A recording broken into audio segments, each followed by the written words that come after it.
মাই weight loss journey day 13। সকালবেলা exercise করে ফিরে এসে নিয়ে নিলাম আমার রোজকারের মতো চিয়া সিড ওয়াটার। তারপরে লেগে পড়লাম দুপুরের রান্না করতে। আজকে ব্রেকফাস্ট করিনি কিছু, কারণ ব্রেকফাস্ট করতে একদম ইচ্ছে করছিল না। বানিয়েছিলাম ডালিয়া, ওপর দিয়ে ছড়িয়ে নিয়েছিলাম অল্প একটু ঘি।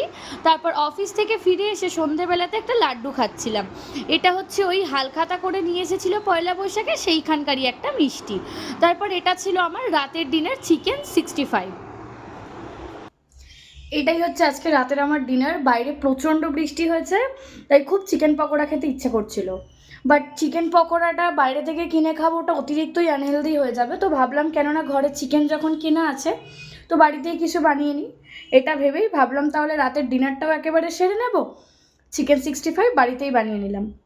একটু আনহেলদি, বাট বাড়িতে বানানো তো মাঝে মধ্যে খাওয়াই যায়। টাটা। এরপরে ফ্রেশ হয়ে শুয়ে পড়বো। টাটা।